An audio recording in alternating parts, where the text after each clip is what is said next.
work at the Glass House Laundry? I was born there.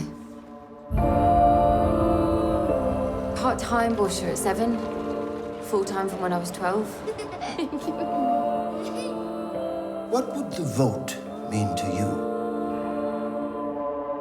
Oh, in this growing darkness, I can't see the light. Votes for women. The power is in your hands.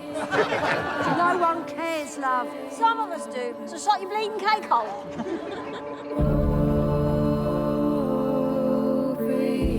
All my life, I've been respectful. Done what men told me. You're a wife. My wife.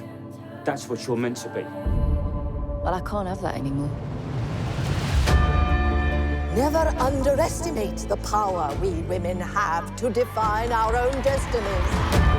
We have been left with no alternative. Defy this government. Vote for women! We shall cut into the heart of communications. My job is to enforce the law. It all means nothing to me. I've had no say in making the law. We have reached a state of anarchy we can no longer ignore. Punish those responsible in whatever way you can.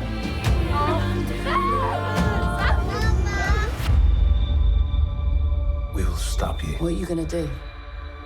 Lock us all up? We're in every home. We're half the human race. You can't stop us all.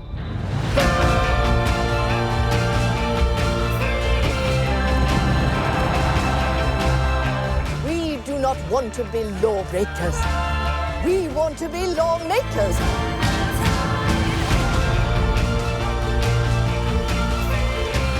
The only way is forward.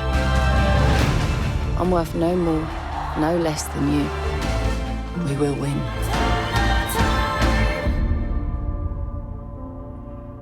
Never surrender. Never give up the fight.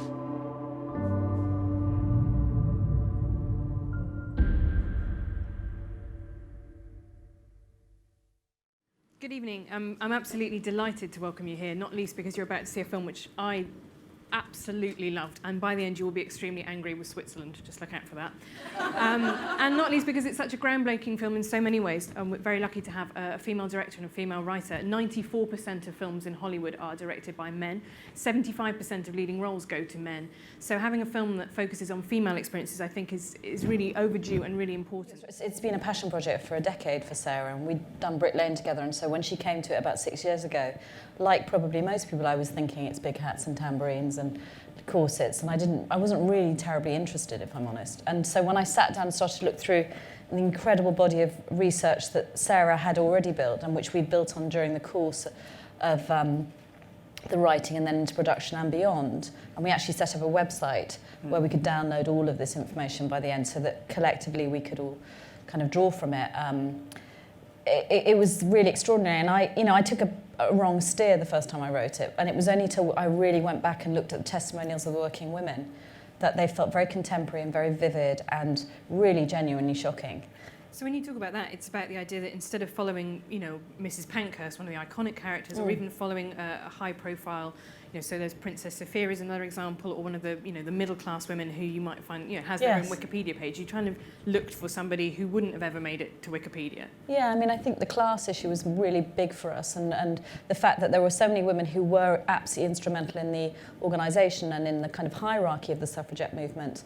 And they had huge sacrifices placed on their lives, but ultimately, if they were incarcerated, they could either pay bail to get out, or it didn't really matter if they had a week away, because they weren't dependent on jobs or that income. Whereas for the working woman, it was devastating to her life if she was incarcerated for even a few days, because she could lose her job. So I think that was what we really wanted to do, and also, those photographs you talk about, we saw some really amazing photos of these laundries in East London, and everybody looked impeccably clean and beautiful black aprons and white starched shirts. And it was only when you broke down and started to read the incredible list of infections and injuries and conditions that came out of working in this place, and you realise that actually they had an incredibly short shelf life. You realise there's a kind of lie going on about how you represent that era. It's always a big question when it comes to the feminist movement. How much do you try and play down intra-feminist conflicts? So we know in the Suffragettes, for example, that Mrs. Pankhurst fell out with one of her own daughters over who got the vote. When you were writing it, Abi, how much did you think, how much drama am I going to put in between the women themselves as well as their fight outwards? I think in a way it was always, I mean, most good writing is about what you leave out. You know, so it's just basically, you're constantly stripping back as much as you can. And so, you know, it's the old adage, take out every third line. And so I think, you know, you always wanted to make those relationships feel authentic and of the now. So I guess that's what I focused on more than anything, was to try and make it feel like it had sort of contemporary resonance. I mean, there was an amazing drama you could have done about Emily in Pankhurst. There's an amazing drama you could do about Emily Winding Davidson. But in a way, it's all about putting the kind of political and the personal for me. And the big changes actually happen in the most undramatic moments. But those are where the real drama moments happen.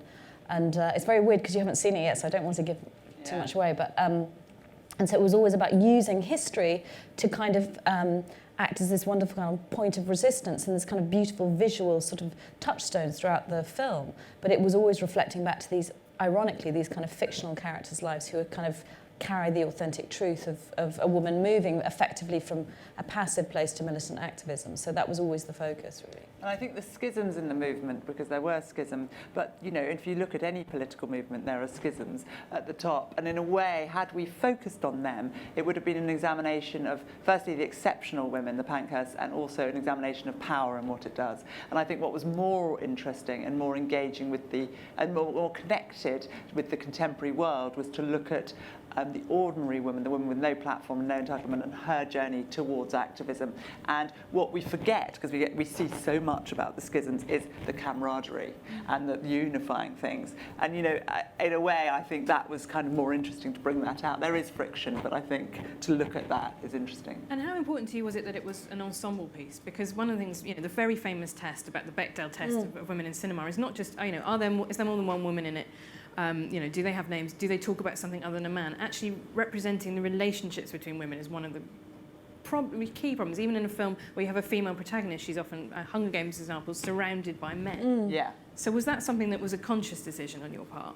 Yeah, I think it was very exciting, the idea of looking at the relationship between women. And as Abi said before about the idea, it's so rare that you have in one film Carey Mulligan, Anne-Marie Duff, Helena Bonham Carter, all having proper roles, a little role for Meryl Streep and Romola Garai. You know, to see all those women working together. And there was on set this very unusual set. In fact, I couldn't stop them laughing the whole time. I just sort of break them up to get anything shot. But there was this great sense of camaraderie. Yeah, and I think it's also an economic thing. You know, if women don't get those roles and don't get the ensemble films beyond making people laugh or the romantic rom-com, then you won't ever be able to prove yourself in the box office, and the algorithms won't work, and no one will give you the money to make those movies. So part of the journey to actually going, no, I want 3 lead actresses in this film, and then slowly, and I want them all to get paid the same as if it was a man, is actually, and then it sells as well, then you start to change the model, and people start going, okay, we might do another film that might be about the female fighter pilots, of which there were a fantastic group in the Second World War that have never been written about, for example. So this is the important point for all the audience, is that if you like films like this, you have to go out and encourage everyone you've ever met to go out and see it, because that's the only way that you will get more. Exactly, yeah, to reverse the trend. And I think, you know, there is an appetite for female-centric films, but we need to work hard to prove it, unfortunately. I mean, it was an interesting thing on this film that when we were casting the male roles, they were harder because the agents kept on ringing up and saying, can't they be a bit bigger, the male roles? So, you know, it's a kind of inverse of what I like the idea of someone happens getting a fight scene, or kind of Ben Whishaw character zip-lining down through the laundry or something to beef it up a bit. Yeah, beef it up. One which note, actually, the one thing I did want to ask you was that there's been a lot of discussion really about recasting traditionally male roles. You know, this idea Gina Davis has of just going through your script and just changing a couple of the male characters' names to female characters, not even necessarily changing all that much else out. Can you think of a film or a character you'd love to see rebooted? Would you like to see a female Scarface? Or I'd love to see Goodfellas. I'd really like to see Goodfellas. I'd love women to be able to be violent. I'd love them to be able to be sexual. I'd love them to be able to be inappropriate. I'd love them to be able to be aggressive. And I'd love men to be able to be soft and in magnolias, steel magnolias. No, I mean, you know, I'd love to. You know, I love Scorsese films. I mean, I love them, and I want women to be able to be as flawed. I want them to be as flawed as they are in life. You know, we've written about a group of heroes, but you know, this is there are other ways, and I think people can be flawed. Women can be flawed and heroes, and that's what I'd like to do.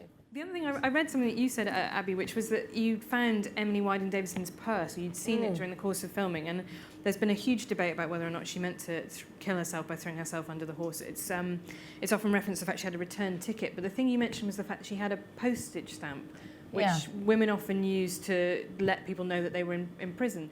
Are there any other details like that you've managed to bring into the film that people should look out for when they're watching it? Oh, that's a really There's a lovely story of the scarf. Well, the thing about the return ticket, by the way, is that everybody had a return ticket that day. So, because they sold them as return tickets. So I'm not sure that tells you that she thought she was going to get back. And also, as a woman who was going to do a protest, she'd know and actually want to be arrested for that protest. So I don't think she ever thought she was going to get a train back from that, whatever happened. Yeah. And it's so interesting doing a historical film, because I could literally, I've now spoken to probably 30 historians, and I could find someone who argued every which way on every single point. You know, you realise there's no single version of history. So if anyone says it's inaccurate, they're bloody wrong. It's like, but anyway, what was the other bit? The bit about, I take the point there's probably, I hope, not like a sky dish at the back of one of the scenes. Oh, no, I know. I was going to say that there's this lovely story, but it slightly blows the ending. Maybe I shouldn't tell about this. Yeah. I won't know. Okay. Yeah. No, okay, won't mention it. Although we sort of blown the ending anyway. But they don't know about the robots. That's fine. I mean, the only thing is when you watch it, one of the things I think that still shocks me and stays with me is that Emily Wilding Davison was force-fed 49 times. Yeah. And actually, just to be force-fed once is very, very dangerous. So 49 times makes her kind of... I think that's one of the most shocking moments in the film. I mean, there are a lot of, as you say, parallels with what's happening contemporarily now, but both the idea of how somebody is radicalised and what that means for their life, and also what kind of extrajudicial confinement means, what states do, what violence they inflict on people that they want to suppress. I thought that was... You certainly don't flinch in the force-feeding scenes from the... I mean, there is, I think, a very strong echo of rape in what's happening in those scenes. And and women did talk about it in those terms, actually. In terms of violation, absolutely. On that note, probably I'd like to take a couple of questions from around the room. We've got some microphones. If you would like to put your hands up. Can I have a mic over here? I just wanted to know whether there was, why now? And you must have researched whether there have been other attempts to write this book and sell it and turn it into a movie. What do you think was the reason that the stars aligned now and this happened in 2015 only, when it was so overdue actually as a story to tell? Because I was surprised to hear that nobody ever, it's such an obvious material and for so long it has been ignored. Well, I think it's a symptom of inequality. It's, you know, in a way, the academics who consulted on this project said, we're not surprised it hasn't been made. It took ages to get this story into the academy. It wasn't on the school curriculum for years. Women's history is marginalised. You know, even though it was an incredible movement and it spanned over 50 years and involved thousands, actually, of women and was the biggest political movement of its at the time, it has been kind of, in some ways, buried. And I also think in terms of why it hasn't got to the big screen is also because, you know, as Helen mentioned at the beginning, there's a paltry amount of women in film, unfortunately. I'm very hopeful it's going to change, but there's 1 to 10%. I mean, this year at the London Film Festival, against the odds, there's 46 films directed by women, but that's still 20% of the festival, which is great because it defies the odds of 1% to 10% of films directed by women. But we're still in a situation where you don't have many women's stories or women behind the camera. And my final question to wrap up really is, we're sitting in a room full of incredibly young, energetic, tech-savvy women and men. What can they do to help women in film and to help the feminist fight more generally? Well, I mean, I would just to say, I think another reason why, and I think it's the digital age, actually. I think the fact that we're so globally connected with stories of inequality that will reflect back on our own. You know, 2 to 3 women are killed by a partner or ex-partner every week in the UK, and we see that globally. And so I think it makes us self-reflect. I think it's, you know, allowing the discourse to happen in a democratic way. So even the bad and as well as the good needs to be online. So that's really exciting. I think it's just telling everybody to go and see it, please. And it really genuinely, it's a little. I think we're curious. We're curious to see if it is going to make it in the box office, or next week we'll be weeping into our champagne glass. It's very tough. We're really on the front line of film industry. But genuinely, we just need to prove it. I think that's a brilliant moment to wrap up, and I hope everyone will give a really big round of applause to Abi and Sarah. Thank you.